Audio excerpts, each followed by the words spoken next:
begin when I press OK here. So 3, 2, 1, go. So do you guys want to tell about the game a little bit? Sure. I mean, I think William's kind of the wizard. Actually, I swear that was not an intended pun. William's the wizard that made this run what it is. um, there. So to begin with, we had a lot of infinite jumping, and I mean, you can sort of do that here, getting over the gate. I'm gonna be honest, I didn't even know that was a strat. I ran this game before William's magic came and sort of undid this game and made it a lot better. Not that it was bad to begin with, but the work that William did to find a lot of out of bounds doors. I believe that's what we're finding, right? Yeah, yeah. Yeah, there's some out of bounds doors in a lot of the levels, and then a lot of just standard doors where we're able to go out of bounds to hit the standard doors instead of going through the doors you're supposed to.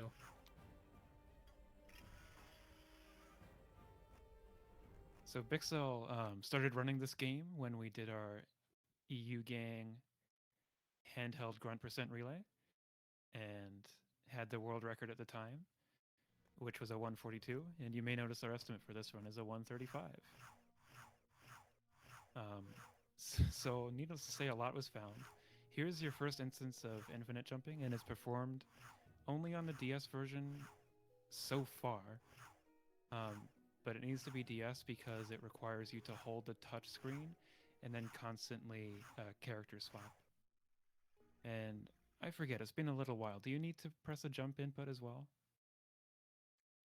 Yes, so you press swap and jump. Swap and jump, all right. Yeah. And so, yeah, you just need to hold the attack targeting on the touch screen.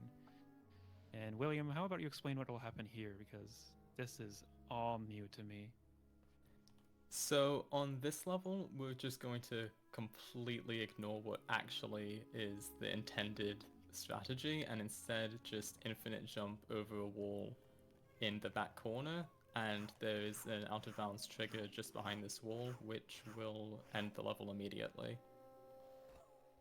if he hits it.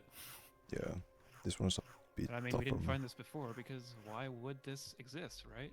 Turns out it just does. We promise. We're not pulling your leg. He'll get it eventually. There we go. There you go. Very nice.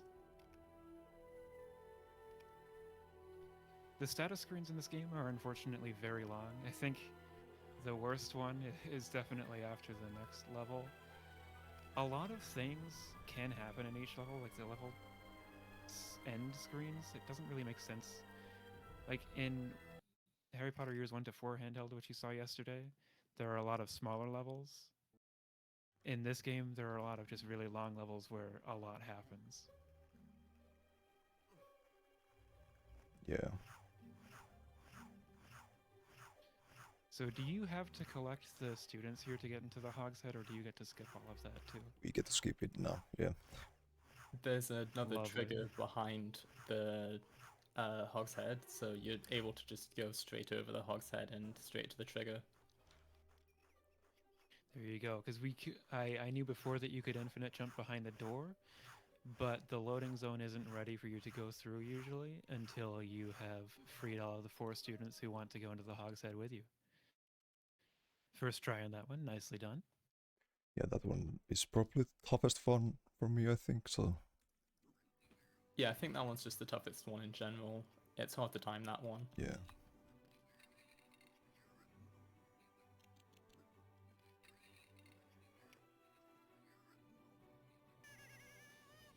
And it looks like we'll be doing this one the normal way.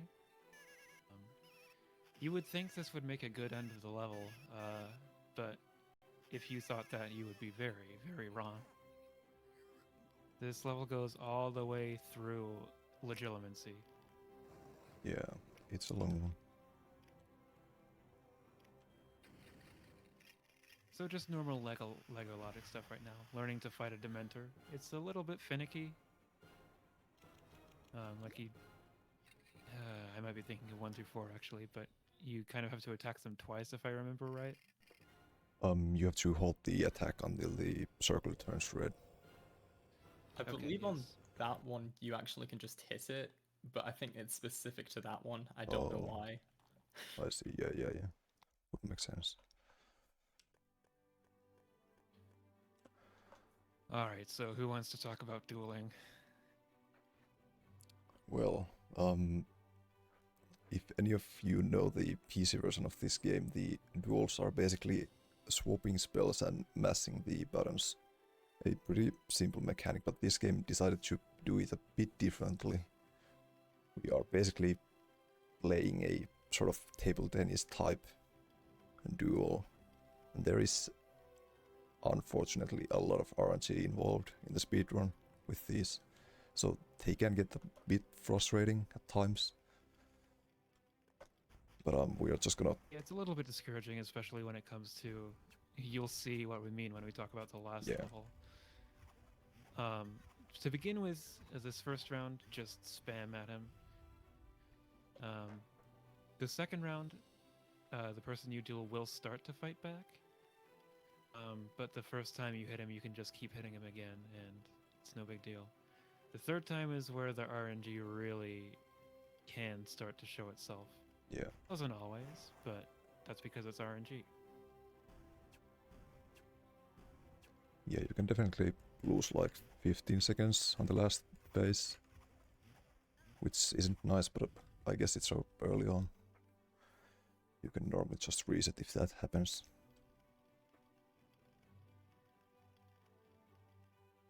Other than the dueling, though, this is definitely one of the better handheld LEGO games. I would put it in the good tier at least.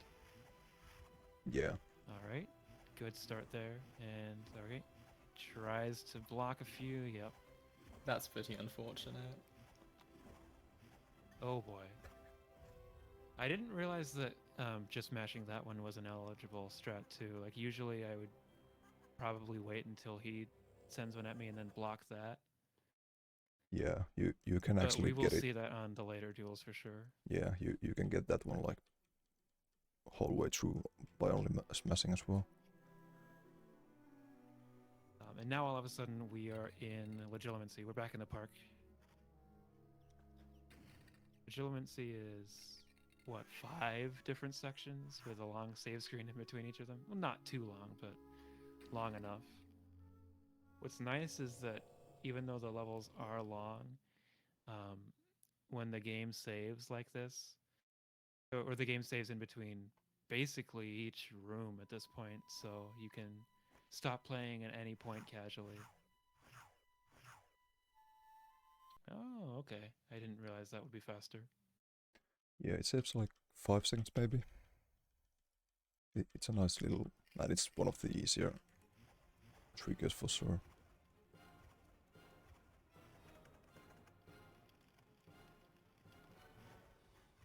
Fortunately, these little machines don't duel us back, so a nice positioning there to stand right on the loading zone.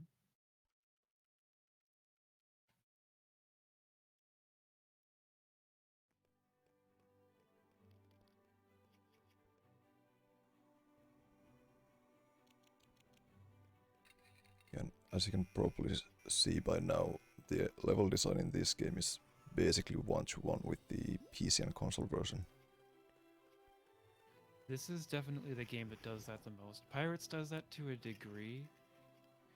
But the handheld game, the levels it chooses to put into this game, there's a lot of cut content, but the levels it chooses to put in are essentially the same but adapted for one player.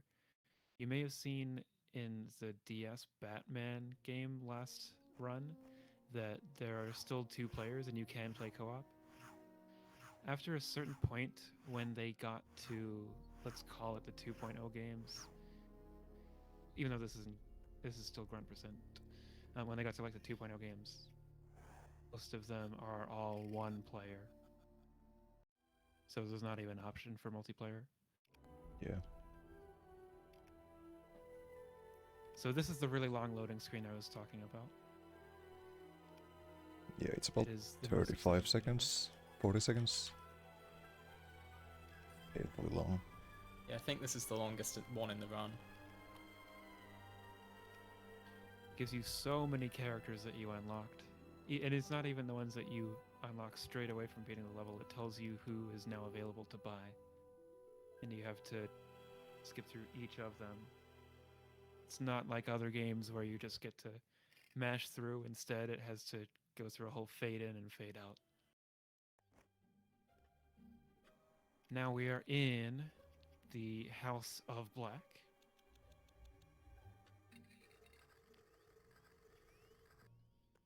This level think- is one of the more fun ones now that there are few new tricks in it. Good, that's what I wanted to hear. Yeah, I think this is probably the level that's changed the most since you last played it. Yeah, yeah. First room looks all the same. You just gotta do the LEGOthon stuff. I did get stuck there casually, actually. I couldn't figure out what to do, but yep, of course you can just jump through there. Let's see, this one can be a bit tricky. This is the first time we see pet clipping, I guess the name is. Ooh, you do pet clipping, huh?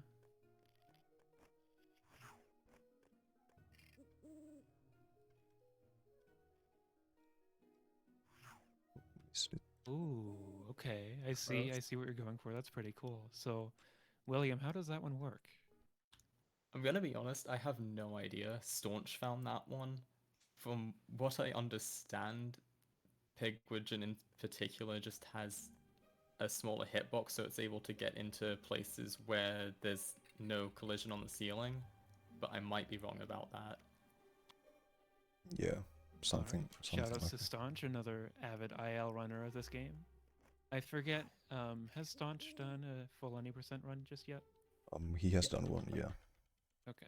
I think he has a And another 130. Pigwidgeon clip there.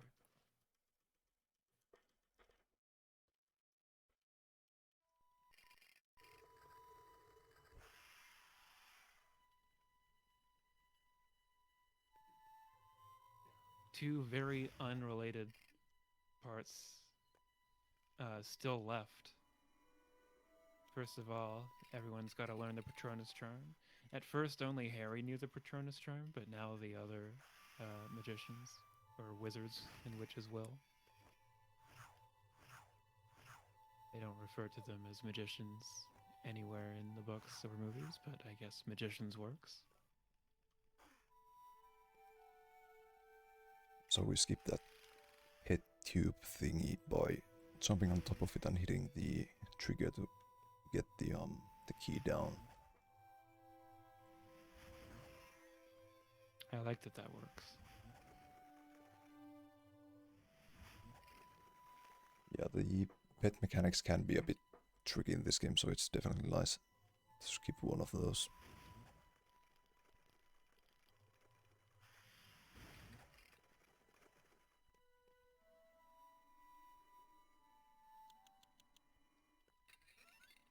And for the last one... This teleport, I always forget where it is, because there's 3 or 4 instances of the same room in the run, so... The interesting thing about that room is that we have actually found a way to clip out of the room with infinite jumps. We just haven't found a trigger. So if we're able to find a trigger somewhere, then we can probably save about 3 minutes in the run. Yeah, it would be kinda amazing. Especially the first dueling lesson.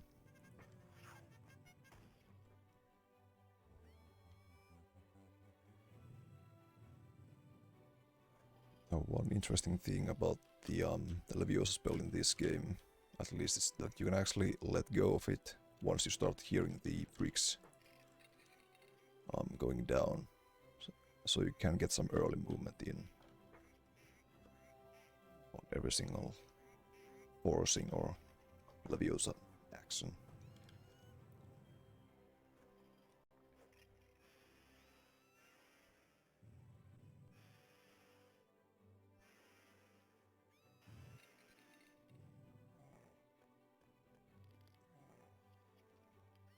few more builds here. And as you can see there, the Leviosa hitbox can be a bit tricky.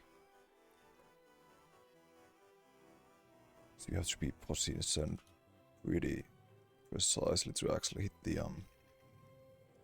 hitbox on it.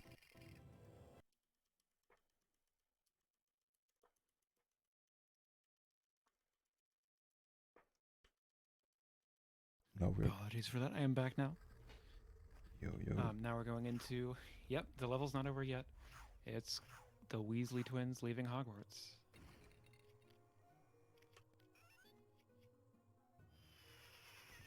And I'm guessing we still don't have a dual skip here. Sadly not.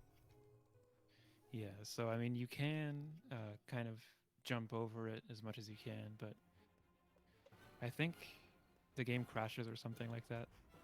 Yeah, you soft lock. Not that the game doesn't crash here sometimes. Yeah.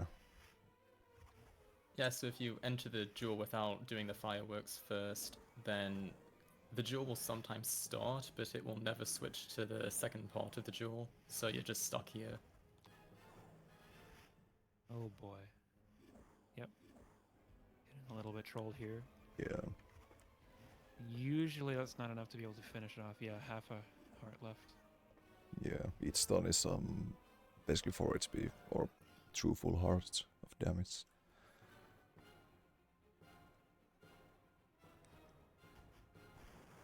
So optimally we want to stun them once and then do 2 single attacks is what I usually go for.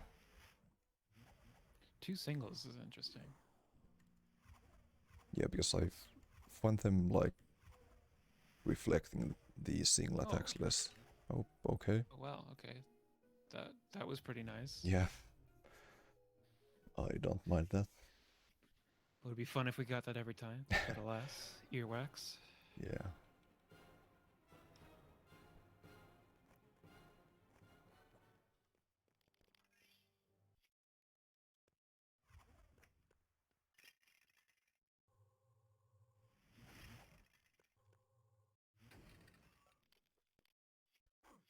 This Weasley part is actually one of the longer ones in the run. It's about 4 minutes, 4.5. All of these rooms combined. So are there any skips in this section at all? No, they're not. Ah, so that means you get to do the broom section. We'll talk about that in just a moment. There is a small skip on the broom section where you can skip the mini cutscene. Oh yeah. Other than that, there isn't anything that we found. Now, of course, the objective is to set off a massive firework. Although we won't get to see that. Just as soon as the firework is built, the loading zone is right there.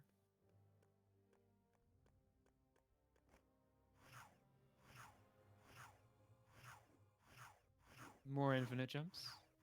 It doesn't even look like Biksel is changing character there, but he really is, because that's what twins are like. You do, unfortunately, have to take out the small ones before the big one, so that can make it a little bit confusing at times.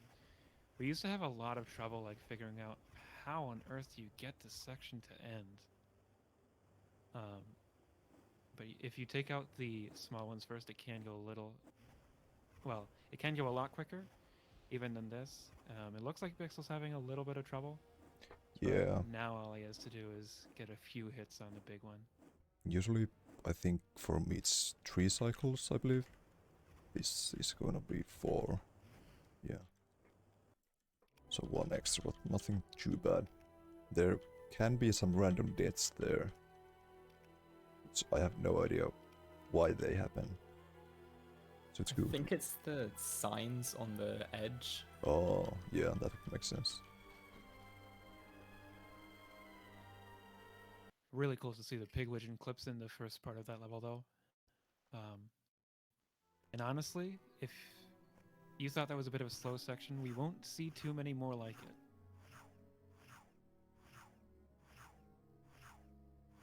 it. until we get to, dueling in the last level. Yeah. We won't talk about that one.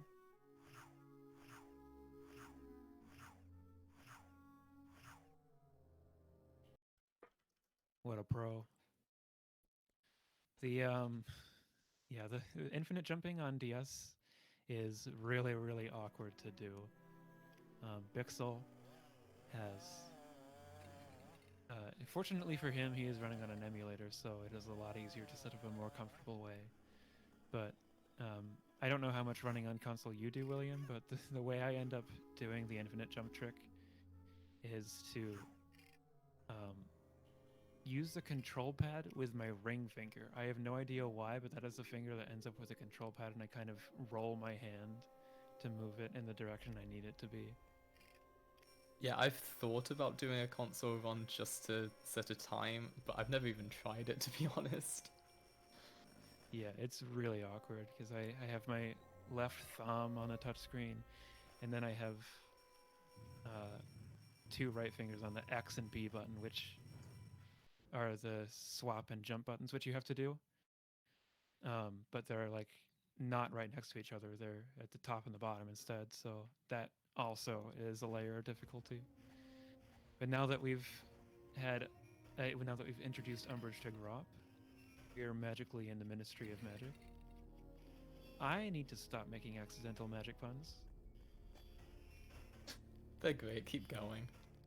I promise most of them have been accidental. Not all of them have, but a couple of the big ones have been. Can I have a really quick donation? Yeah, sure. All right, we have $50 from Chess Whiz, and he said he wants that to go towards the Force Awakens Out of Bounds Door showcase, which means that that has now been met. We will get to see that after the Force Awakens run on Sunday morning. And we are also $9 away from $1,000, so just gonna put that out there. Wonderful. I love to hear it. Thank you so much, Chess. I think we only have like $120, $125 until all of the incentives this marathon have been met. That would be pretty cool to make that happen a day early.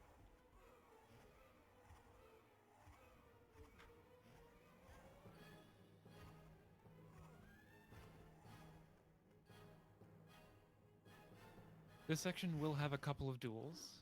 We're freeing Harry's friends first of all, each in slightly different ways. But now is a good time to mention, because we'll probably see it come into play here, that certain characters are better at dueling. They're just faster. And Hermione is one of those characters because, she's really clever. In free play, I think, or like in 100% where you have to go through a bunch of duels to complete the 100% requirement, Dumbledore is the best one because Oh. I believe he also has more health by default. Okay, that's a first one. Oh no, did you crash? Never had a crash there before. I've never seen anyone crash there before. Yeah, well, I think I have had that happen. luckily the game saves between every room basically, so. Yeah, we will have to get that room started again, but yeah, it really isn't a big deal, and I guess that's one of the good things for having the game take time to save in between every room, because this would not be a very consistent game to run if it were not for that. Yeah. It's actually unfortunately very rare to get a crash-free run. There are some consistent ones, like a certain load in Year 7, Part 2, Chapter 3. We can call it Year 8 just to keep it short.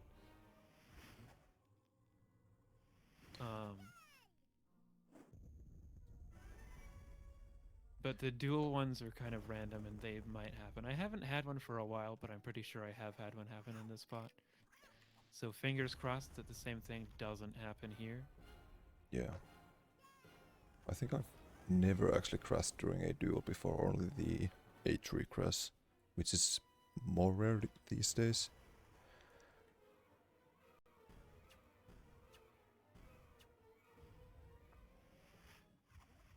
Yeah, it usually crashes right before you see the word duel. Yes, even the emulators crash. That was a very fast duel. Yeah. But Hermione's pretty useful. Like I said, she's faster, but the main thing is that she charges her attacks a lot faster. And you need to hold for a little bit to charge an attack that will stun your enemy. You'll be able to really see the difference with that here with Luna. Luna has one of the slowest charge times.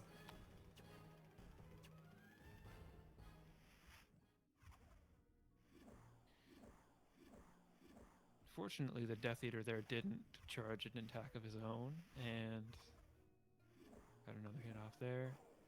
So a little bit more ping pong for now. Going for the stun this time. Yeah, I think that was a good idea.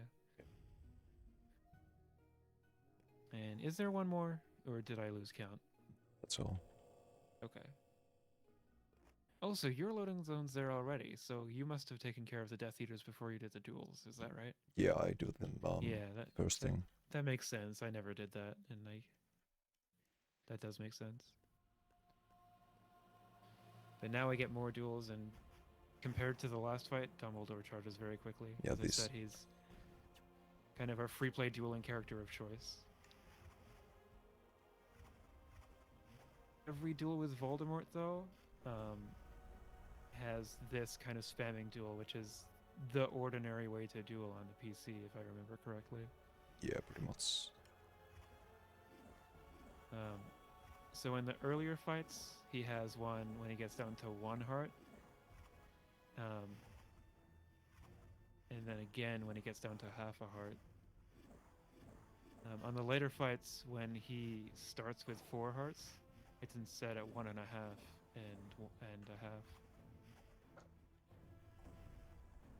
So here he goes again. There is one fight later on where it doesn't have that and it's just the standard duel, which I don't know if that was just an oversight or if it was intentional. Because it's The one only on the roof, yeah. Oh, the yeah. one on the Different. roof.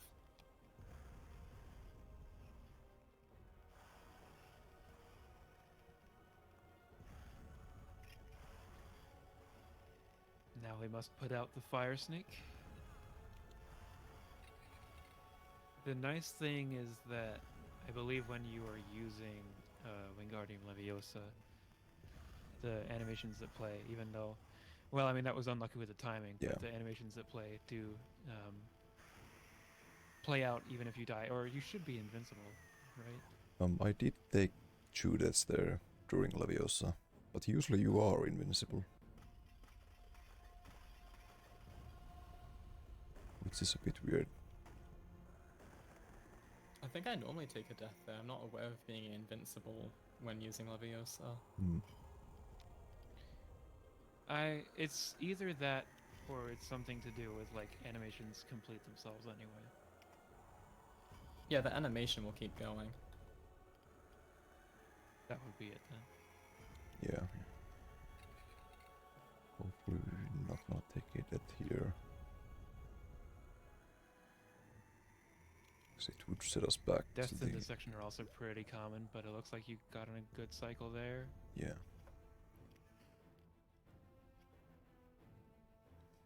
And to close out year 5 in style, there is another duel. Year 5 is kind of one of the slower years, actually. Because the other years you can kind of zoom through a lot of the sections, except for the very end of year 7 part 2. Year 7 part 1 is extremely short for no reason as well.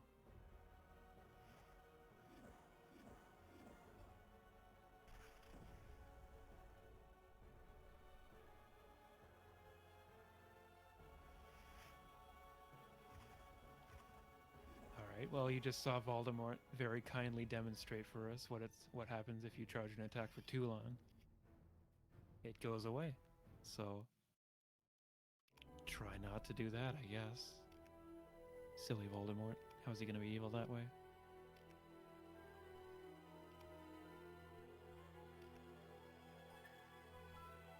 So we are moving on 3 years 6 now.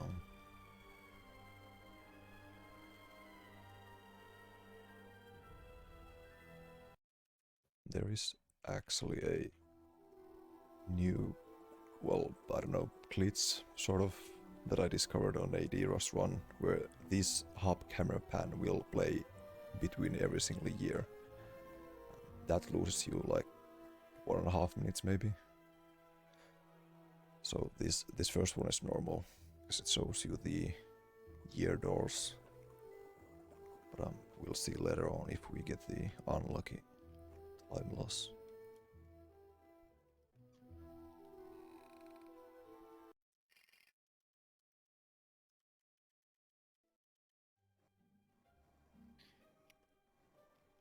So year 6 part 1 was actually featured in the last monthly recap because we can save over a minute in the section after this.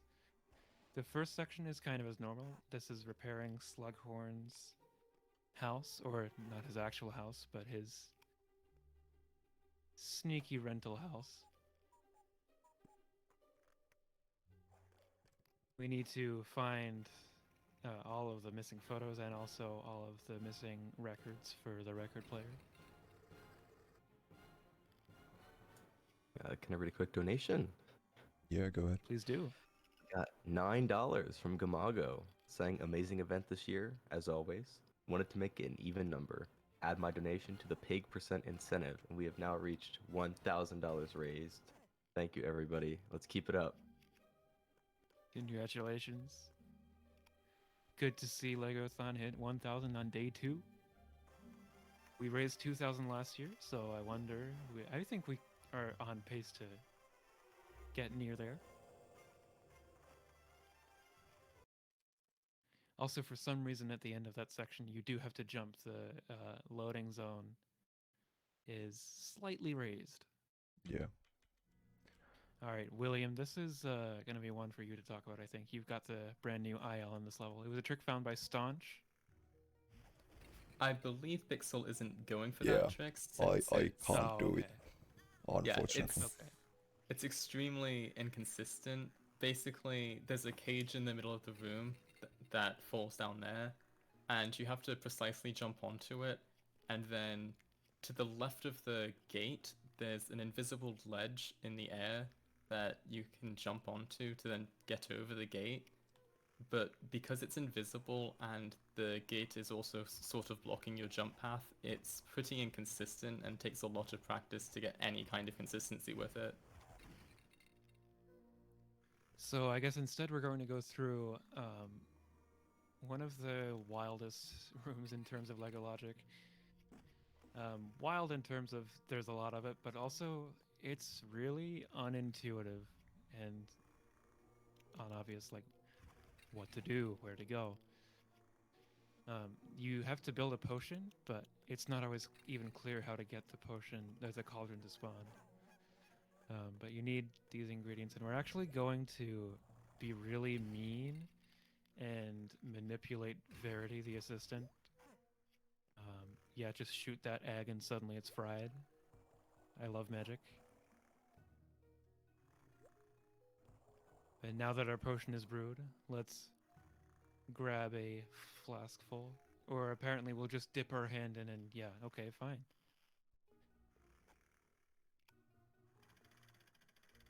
Yeah, look at that. Up you go, good sir. Yeah, now there is a skip for this second section now. Another trigger. We jump down and then trigger is located on top of the door. There we go. Very nice.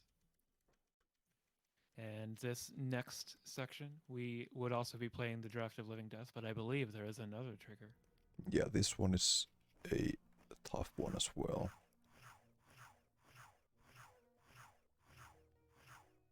Is this one also your work, William? Yeah, this one is... You can get it more consistently if you start moving while jumping, but it's hard to do that, so it's hard. You have to essentially count up and then aim. Yeah. But That was, I think, one of the earlier ones I found because that one actually has a texture where the trigger actually is. Yeah, I like the All right, 6-2. Kind of another weird level here. Not a whole lot to it. You- Except we don't see. Yeah, all right. Good Yeah, job. you might have briefly saw the texture I was referring to. It says next stage on it, and it's just a blue square with a triangle sticking out the bottom. Pretty funny. So let's skip the section where you need to get Slughorn a drink, so you can be invited to his party that we're at now. And it looks like we are cleaning up the mess that I know Harry definitely didn't make it. Harry would never be this messy.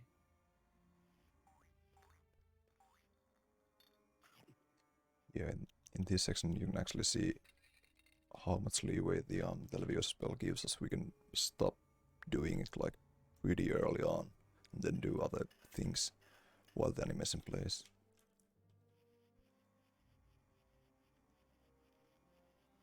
Once the table is clean, you will see the blue portal. It will appear. Actually, you won't see it. I lied. Biksel's just too fast. Yeah, that one activates way too early for some reason.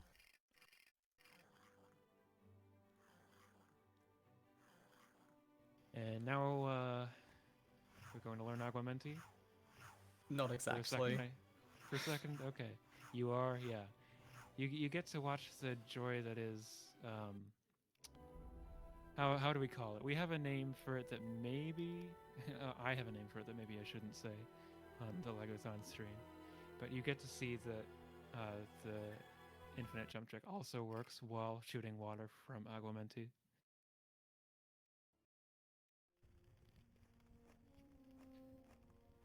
So that was chapter 2. There are kind of a lot of infinite jumps through the first section of A Not So Merry Christmas, as you saw Seed play earlier. The levels aren't actually named here. The areas kind of are, because you can pick an area to go to when you go in free play. But they're not named anything like the PC levels are. So there's a lot that is being jumped over here. It's not just barriers. There's like event cutscenes that happen, or camera pans as they're known in the PC community. And we can jump straight to the end of that room and into what will be the Fenrir fight.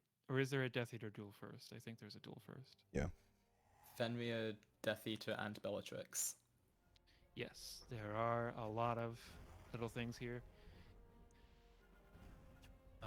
Nothing to skip if I remember correctly. I did skip through a little bit before the run.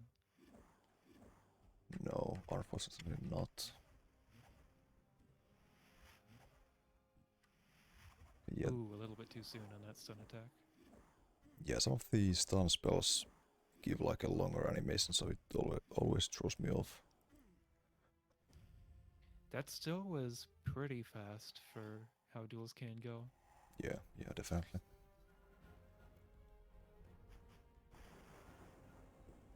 So Fenrir, we have to duel the normal way first, but there will be an extra fight that happens. It's... I could be wrong, but off the top of my head, it's the only boss fight that isn't a duel. There's Nagini later on. Don't remind me about Nagini. Yeah, that fight is something else as well. Fenrir is pretty consistent, at least. He does have to be pretty careful because if he doesn't attack quickly or if he gets too close sometimes, Fenrir's howl will stun you and you will take damage from that. But in between phases, Bellatrix is going to throw things at you, and you have to throw them back when she least expects it, which is any time after you can throw them back. Here's Fenrir again. Same kind of deal. Very nice, very quickly got him. Yeah, sometimes he goes into a dodge mode and just dodges everything for 10 seconds. We got good This RNG time, there. Bellatrix is going to throw a tractor at us. Very rude. Before we throw it back, we do of course have to build it again. You couldn't just throw pieces at her. That wouldn't work. You gotta set it to run her over.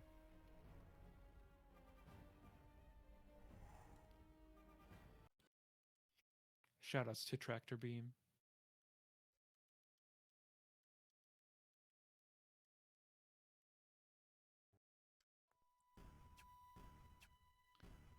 And immediately we load into another duel with Draco. No context or anything, but here we are.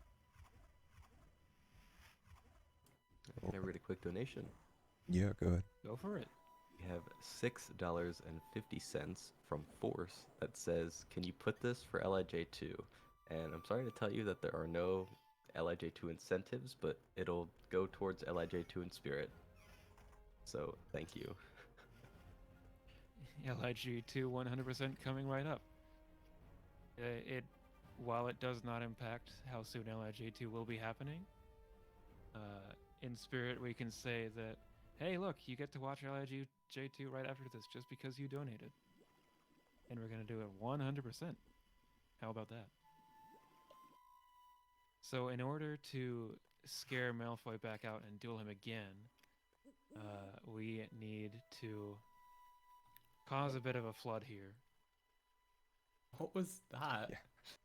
I have not seen that before. I don't know. That was handheld Lego doing its thing.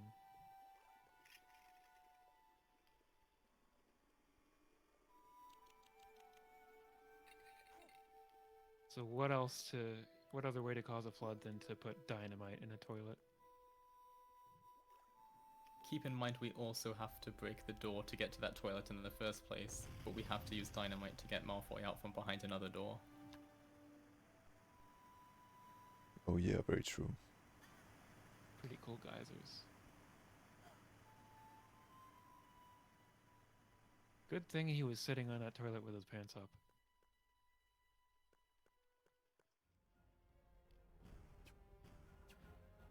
In another duel, there is one section after this. I think it's... well, I know there's another section after this, but I believe it's not considered a different area when you go into the free play menu. It's just the same as this. And Ron is a little bit slower to duel, so you see Biksel kind of opting to just go for the regular attacks here, and it worked out pretty well. That wasn't bad. Again, I need to stress that if it was bad, it more than likely wasn't Biksel's fault.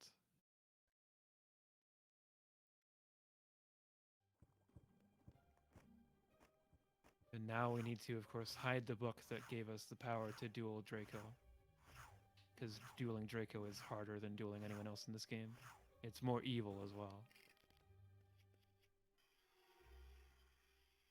This is how the Defindo spell works in this game, or I believe it's Defindo. You just have to trace the shape on the control pad.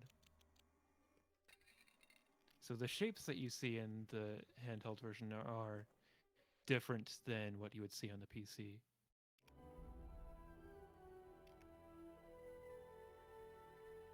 That is the end of chapter 3, though. And oh boy, I always hated the cave, which is coming up next. Do you have good news or bad news in terms of, is this level any better now? Good news at the start. Okay.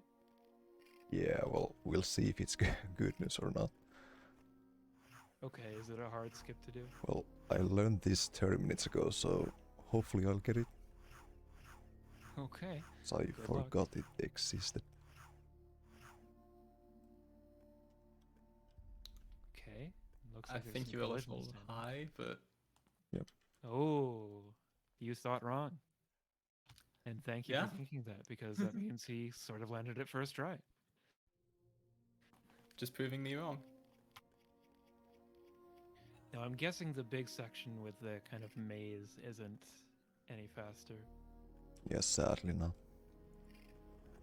Trigger there would be Biksel's really better nice. than me, and I'm sure he won't get lost.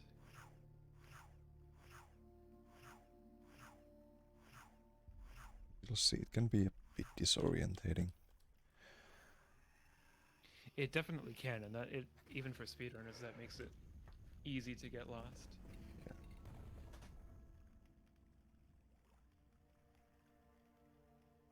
Oh, come on, dude. You're not gonna eat it this run too, are you? Never lucky. I'm joking, he eats it every run.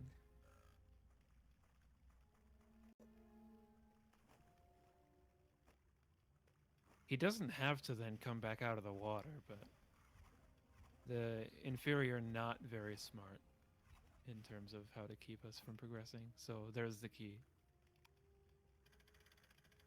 I always found the jump into the boat a little bit deceiving as well. Yeah, definitely. I have missed the jump like multiple times. Because it's not like a usual loading zone. Usually the loading zones are quite clearly marked when they're, you know, the intended inbounds ones.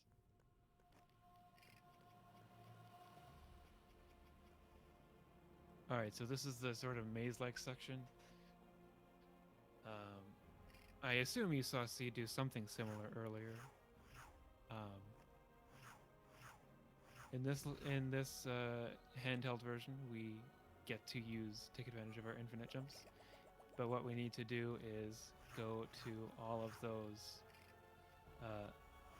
lamps and use the deluminator and bring them back over to these claws, I guess, to get the goblet to take a drink and show us some sweet dance moves.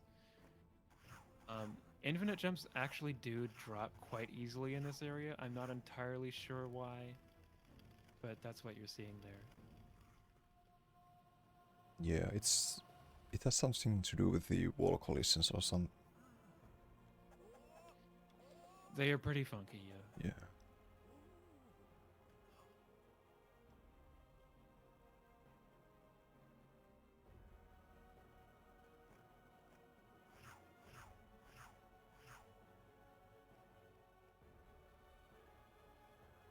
Two more to get. So let's hope he doesn't get lost. The nice thing is that if you're following it and you really don't know what to do, it does put arrows there with studs. But of course, Biksel isn't going to put them in the intended order, because whenever you get that lamp, the level sort of changes to suggest to you which goblet to go for next. Infinite jumps, we can just go for the closest one, which is never the one that the game wants you to get.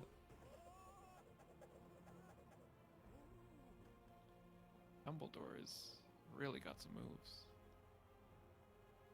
You may not like it, Minister, but you can't deny. Dumbledore's got style. His jump is the worst one in the game for some reason. Always drops on me. Okay, we are clear. I think you just told a lie for fun. Just to make himself look better. To be fair, you've looked pretty good for most of the run. Yeah, it's been alright so far. Probably not PB pace because of the crash. Yeah, we are plus 20. Only plus 20? Yeah, because of the new trigger in this level. I did not know about that in my PB, so. Okay. So you would be PB pace. Yeah. And I guess it's still possible. Yeah, easily. With a good dual RNG, of course. So your PB is a 126 right now, I believe. Yeah. You said that just this week? Yeah. William has the world record with a 121. It is pretty insane. Yeah, it's cracked. I don't know how it is even possible, but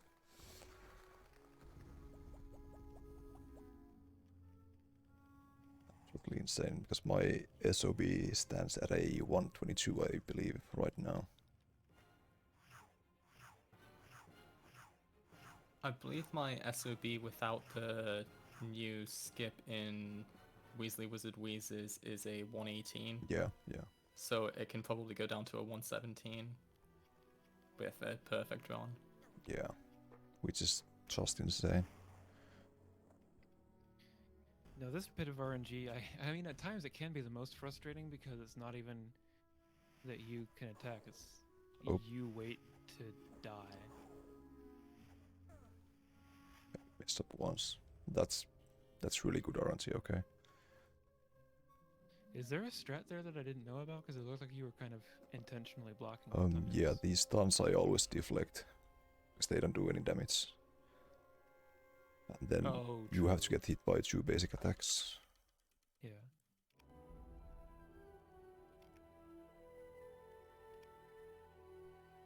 But I did accidentally deflect one of them, so...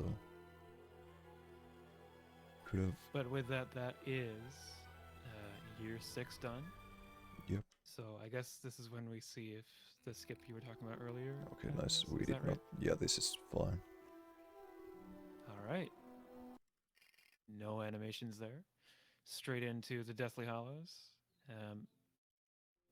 This is like the wildest time skip that this game has to offer, because you start out in the wedding, you just jump over everything and get your guesses in for where he'll be after he fixes the wedding cake. And it'll still be the same level, it'll just be way in the future.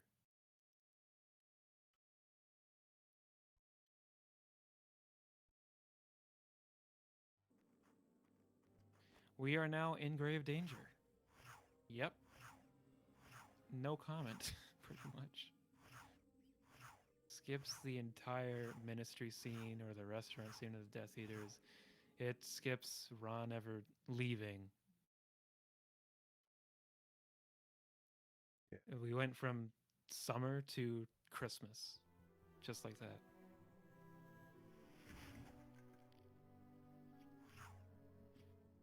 Let's see. Oh yeah, the bag spot. These are yep, fun. bag RNG is kind of a thing. Really doesn't want to give you anything there.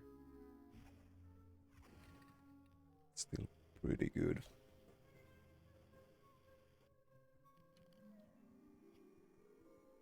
There's gonna be a few more of those backspots in this level.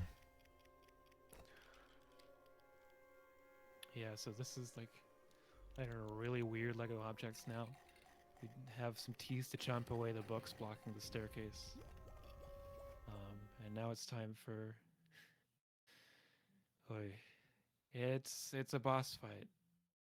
I was reminded earlier that Fenrir is not the only non-dueling boss fight.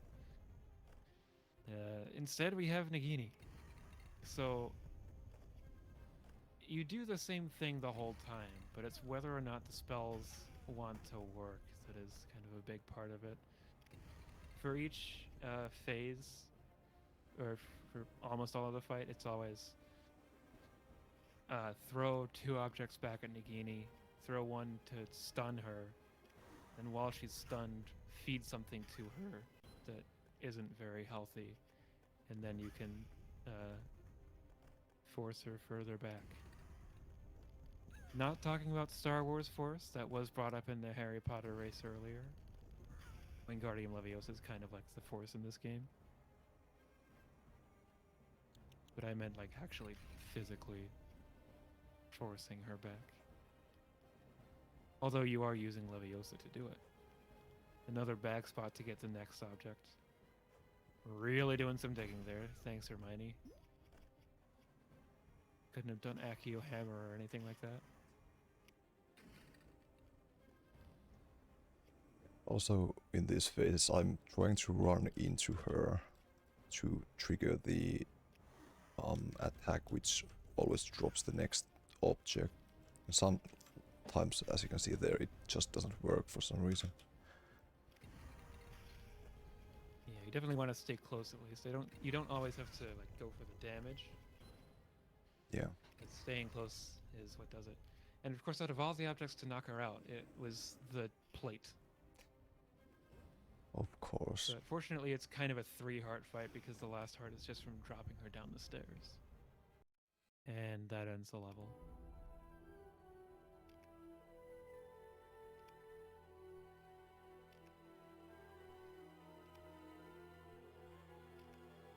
So I don't remember who it was that found the skip you're going to see in the first part of the next level. There's a little like out of bounds. It's actually pretty easy to do. I just remember when I was starting to run this game, there was like the joke that, hey, can someone find a skip for this level? And then someone found a skip for this level.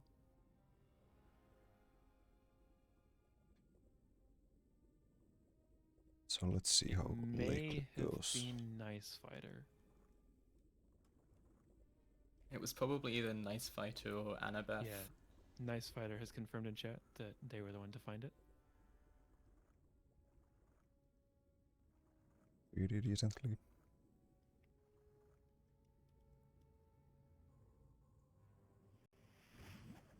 I don't really know how to explain how the clip works. I just do it, and you kind of swim up, and the collision there simply is not good. I think there's just no collision where it meets the object in the rock.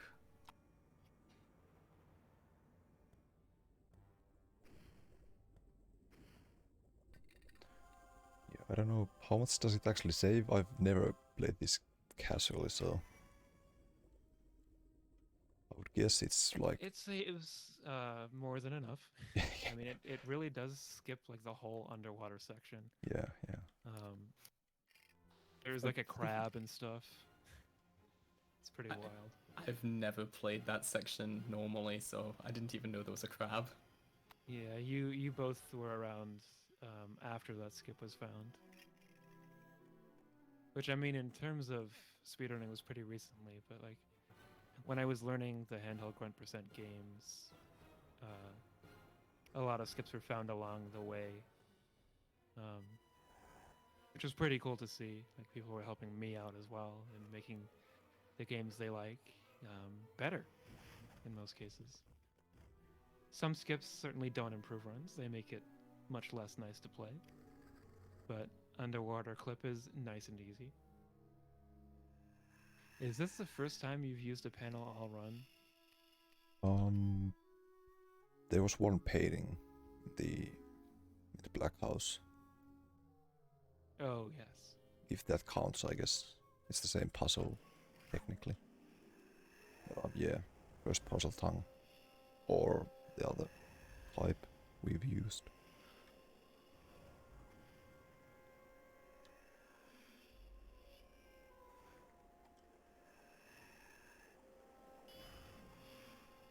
Little bit of a scary moment there. It almost looked like the Horcrux didn't want to take damage. But yeah, the way this fight works is that you have to be Harry to take out the spiders because Ron is far too chicken. And yes, then when he comes in close like that, much nicer that time. The Horcrux was in fact cooperating.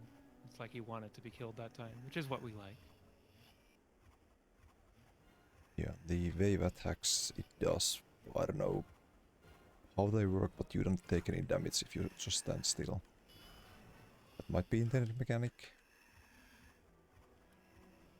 I doubt it. But it is still pretty cool and very useful. Yeah. So we don't take literally any damage on this section.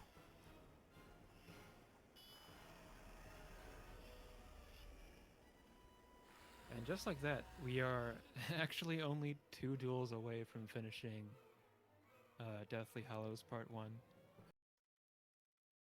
I think it's 2, not 3. Yeah, true. Yeah, so we have to deal with the Malfoys at Malfoy Manor.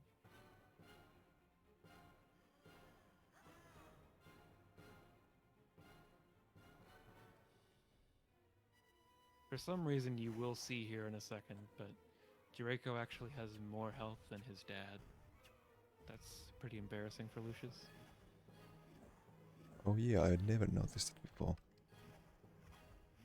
Yeah, so, I mean, it's kind of like 2 cycles for Lucius because he has 4 hearts. So 2 stuns, 1, 2, 3, 4. That was very nice RNG. And then we'll have to do that 3 times for Draco. Because he has 6 hearts. He actually has the most health in story mode. because even Voldemort only has 4. You just fight him a lot more often.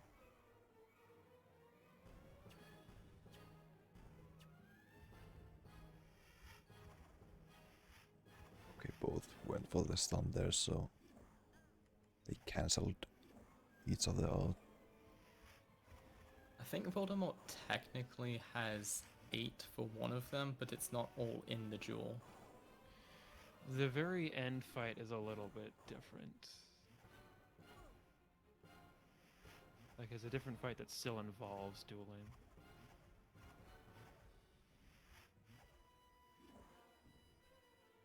Okay, my deflect didn't work. It happens. Yeah, that's the other trouble with Draco being a long fight, is that anything that can go wrong seems that much worse. Very good to get that deflect right there. And hey, that duel is done. Yeah. So, onwards to Deathly Hallows Part 2. This will start in Gringotts in kind of a unique level, actually, because of our character roster. So when we have characters that cannot use magic, which is actually the case in free play with any full roster, you cannot jump infinitely. You can only get the extra jumps through the characters that can use magic, since you have to keep targeting on the screen. So with Grip Hook in our party, that makes it so that we can only do a certain number of jumps. And it will come into play in the next room, which we can still skip. We don't have to get the hot mountain of gold. But it does make it a lot different.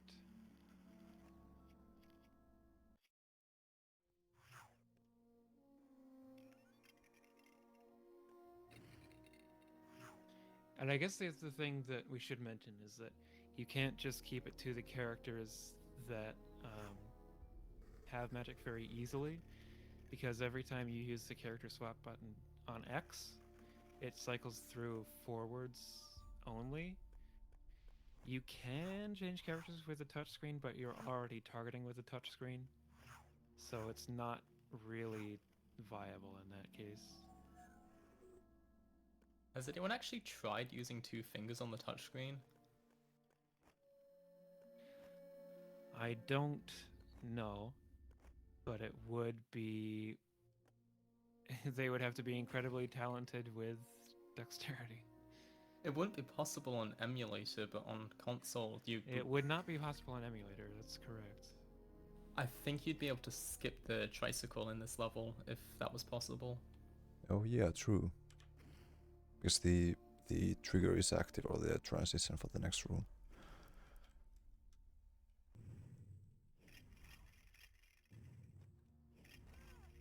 Hey, maybe we should make it happen. It would still be a lot to like manage though, because the other thing is that the touchscreen is not very responsive, I've found, when it comes to changing characters that way. It's more responsive when it comes to changing spells. So in previous LEGO games, it kind of makes sense that you would have character swapping on L and R to go forwards and backwards. I like it that way a lot better. But the decision they went with in this game was to have spell swapping on L and R. And then X wouldn't have any mechanic really if it were not for it going forward through the party, because in previous games X would swap you to the other player, but this is entirely a one-player game. When I say previous games, just to be clear, I mean the previously developed DS LEGO games.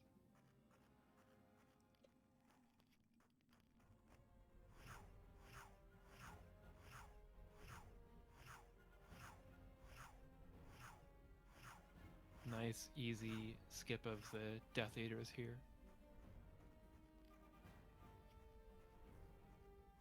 if you get caught by one, it's a pretty big time loss because you get sent back and there's a 10-second camera pan of them catching you. Yeah. The end here can be a little bit tricky. This time the loading zone, it's not active until you get through the gate. The Death Eaters were very nice there. They can sometimes just shoot you way before you get a chance to open that gate.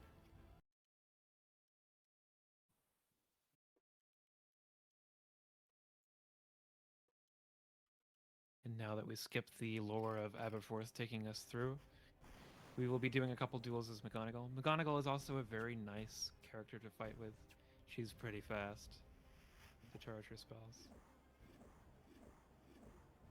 No Dumbledore by any means, but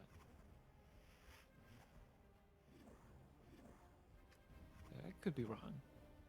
It looks fast enough, at least. Yeah, it's close.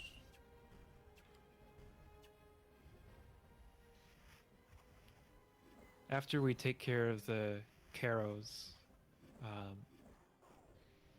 Snape will do a few attacks that involve snakes, and then the different professors will give us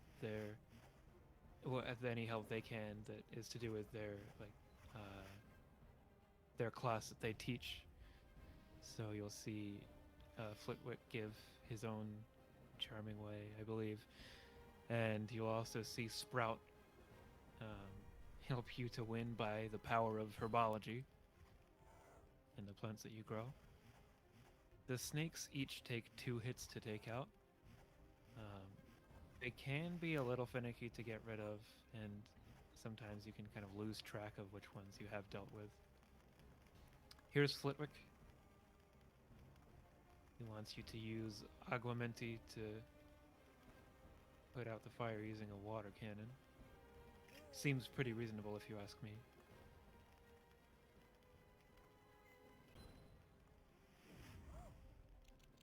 Ooh. Big attack from Snape there. Yeah, it's nice the Leviosa animations get through still. Yeah, that's a really good example of that, actually, because if you were like using the regular build feature that other LEGO games have, you would kind of get stuck in your building animation there. Some games do actually have you restart the building animation. I don't know if that's true in any of the PC games, but with some of the really early handheld games, it does actually force you to restart the entire build if you take damage during it. Yeah. But now we're going to grow these plants. Oh, that was really quick. I didn't realize you could do it that way. Yeah, you just have to basically have the circle over them for like a millisecond. And not wait for the water to actually hit it.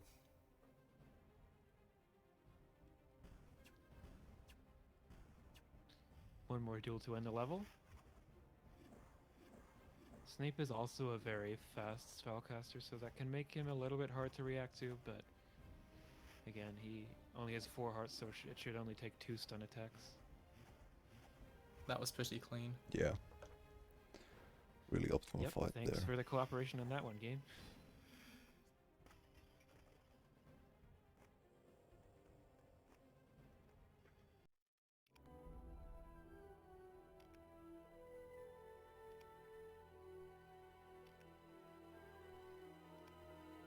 Part 2 starts off with a very short Chamber of Secrets section.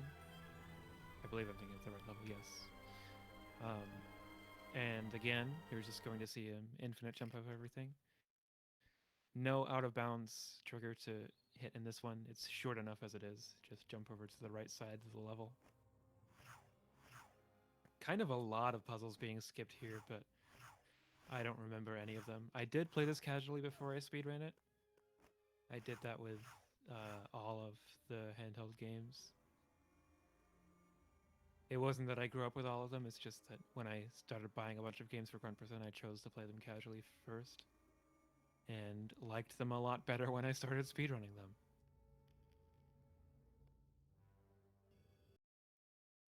Now that they have a basilisk fang in hand, we can progress to a room of requirement on fire, and looks like we're setting up for something here. Just gonna jump up to the top, okay? Yeah, I just wanted to make sure everyone has their wand out so the jump doesn't get reset midway through. Yeah, that is something weird that can happen in this room in particular that I noticed, but he does have to go back and hit like a trigger to activate the fire snake here, the lava snake.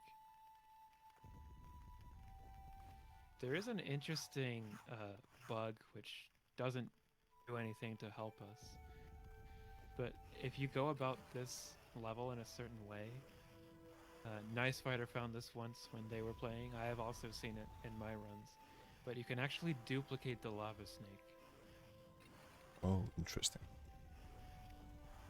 It's completely useless. It's just one of the bugs that can happen from doing the level slightly out of order.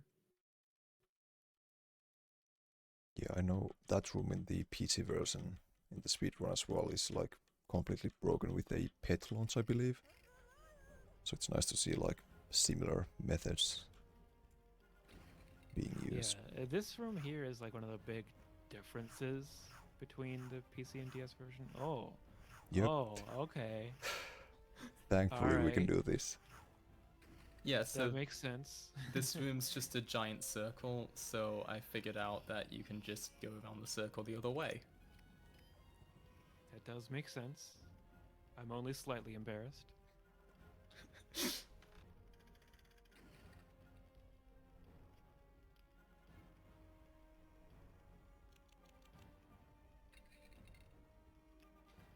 So that skips all of the broom flying, right? Yeah. Yeah, this was a pretty long level before that. The water's going through the pillar because the pillar hasn't collapsed. Yeah, if you had seen the broom flying there, it would have looked very different to the perspective you do see on the PC because it kind of activates a 2D section where it's 2D movement, Yeah. as opposed to 3D. All right. Does this have some new out of bounds triggers, or am I completely remembering wrong in this level? No, I don't think so. Okay. There is an out of bounds trigger, but it's completely useless because it's after where the standard end actually is. Oh, is this something you were talking about recently? I found Right. this like 6 months ago in, Oh, okay. I believe, this room we're about to enter. I don't know what I'm thinking of then. Just after the ending, if you go a little bit further on, there's an out of bounds trigger. Yeah. Got worried about how Yeah. long that load was. That Yeah, load so- time's That's not- always so scary. That's not usually the one that crashes. It's the next one that does. And the next one is actually a pretty short load. So if you get a long load there, you can be pretty sure that you crashed. So again, fingers crossed. This is the most common crash in the game. Fortunately, it crashes after saving, so you don't have to replay anything if it does crash here. Oh, nice. All right, we were lucky that time.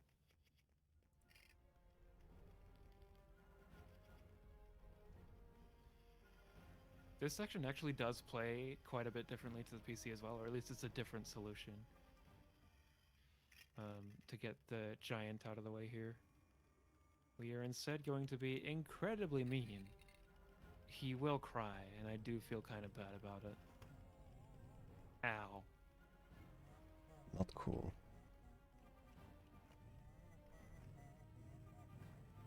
But because that giant has gone out of the way, we can progress into where we would get Snape's tears. You probably saw some shenanigans earlier with entering this level in free play again because of the out of bounds trigger they got on the PC. But it looks like we have to do this one the normal way. It's not too long, it's just more kind of Lego logic stuff. The interesting thing with that is that the trigger in this game's actually in the exact same place as it is in the PC version, but it's inactive in this game, and I have no idea how to activate it. It's got a slightly different texture than the ones that are active. So even if you were to like I know in this case it would be completely useless, but if you completed the objectives that you would usually use to end the level, is it still inactive? You can't get to it if you do that because the clip spot involves the boat that you just lowered there. So the Oh. boat needs to be at the top in order for you to be able to clip out. Okay, I see. I was just curious about that. I guess we don't know for now, but Yep. even if you did do that, it would not save time because the loading zone's right there when you're done. With that, there is one level left. I'll give a shout out again to IL runners, which is William and Staunch. They're the big ones. Nice Fighter went for the sweep first, but Staunch and William came in and found a lot of very exciting new things. Yeah, definitely big shoutouts. And I mentioned that in this last level, partly because there isn't a whole lot to talk about while we're just dueling. But I mentioned this in the monthly recap for June, that every level is now under 10 minutes. That doesn't sound incredibly impressive, but especially because most of the levels are a lot shorter, as you have now seen. Uh-oh. Getting caught there.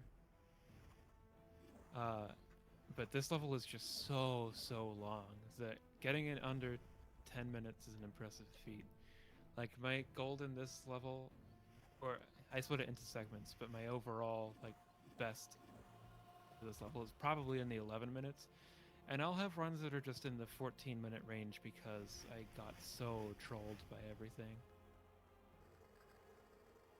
Yeah, it's a... So Staunch was the first one to get the sub 10 here, and William now has a 9:25.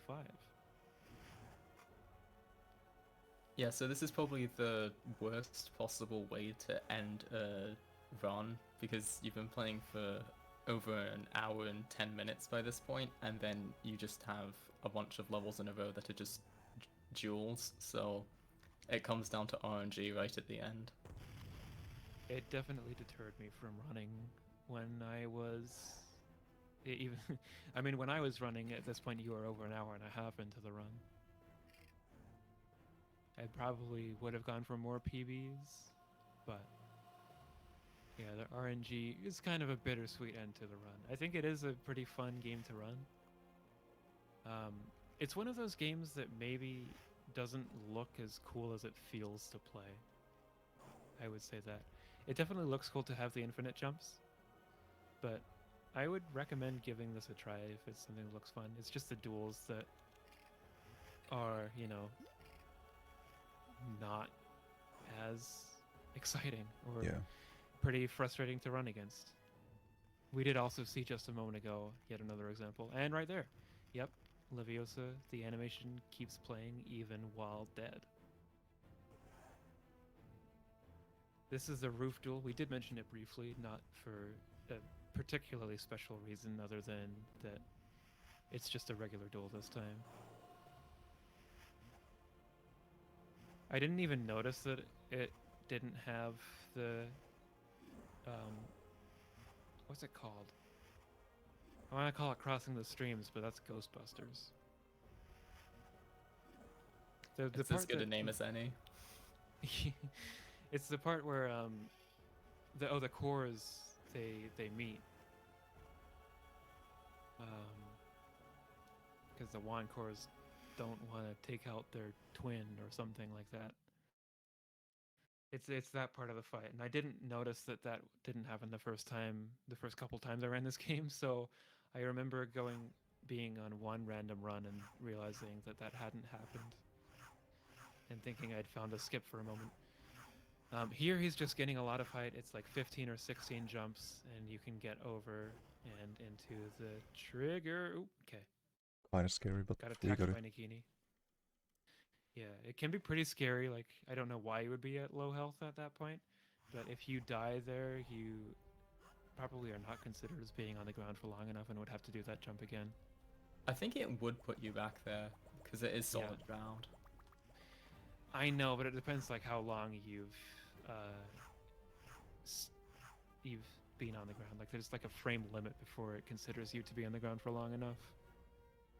That kind Yeah, of works the it's same throughout a lot of the handheld games. I know this from TCS actually because of the Yoda movement, which I'm excited to show off tomorrow. Humble brag. Um, but the Yoda movement in that game is like you kind of attacking and not considered as part of the ground. So sometimes you can die, and even though it looks like you're on the ground, it puts you back a little way.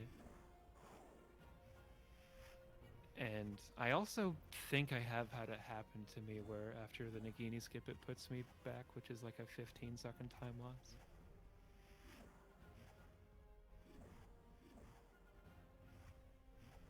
Apologies for that little rant, but how else can we talk about the dual sections? Yeah. I guess decent one here. You Yeah, deflect extra, but that was a relatively clean duel, and that's what you get for attacking Molly Weasley's daughter.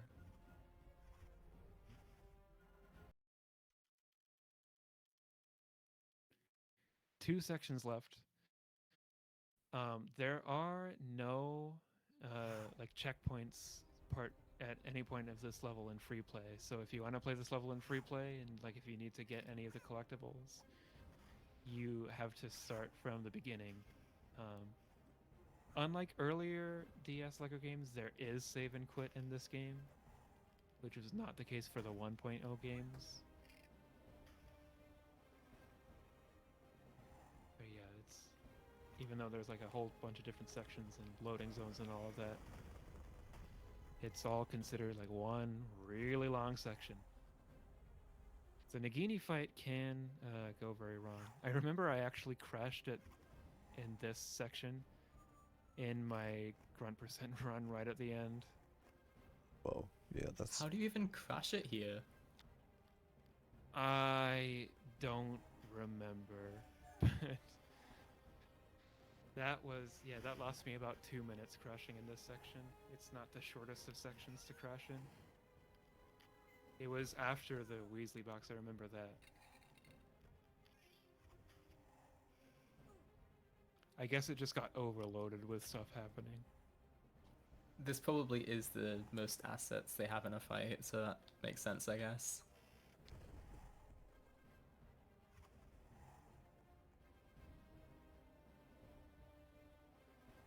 I haven't seen anyone else get that crash, so hopefully that stays as my cursed crash. We're getting ready to wrap up this run, though. How do you feel about how the run went, Biksel? well, mine's H to PB currently, so it's All right. it's okay, I guess. Perfect Scandinavian mindset.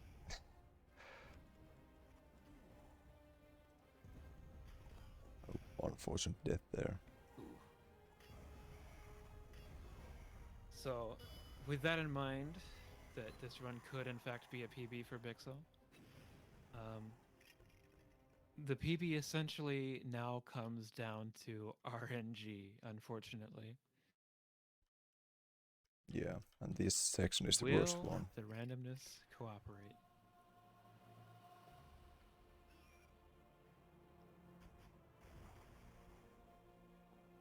We start off with our traditional duel here.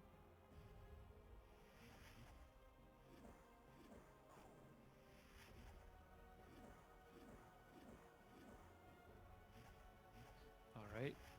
Took a little bit of time, but it could definitely have been a lot worse. Now they're just going to do a regular ping pong phase until it hits volley. He's deflecting a lot. That is unfortunate. Alright, now crossing the streams. We never cross the streams, Ray. Definitely not.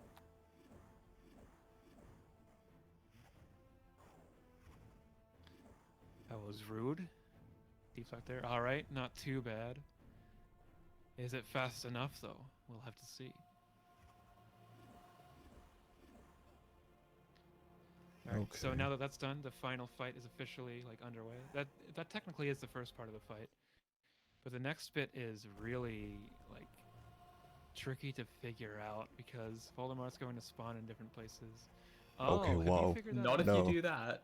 Well, that usually doesn't work for me, so I guess I'll take it. Hey, well done. So now it really just comes down to this, but I think it's looking good after how that section went.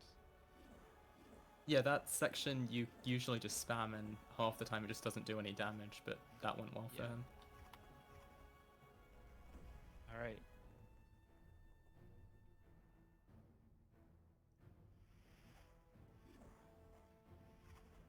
Bearhead comments that it is no longer Biksel, it is BixW.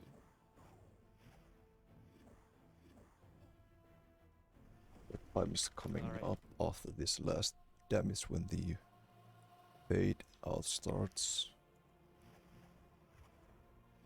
One more round of ping pong. And Alright, that- not bad. That will be a PB. time. Alright, Nice, yeah, 1:25:54 on my timer.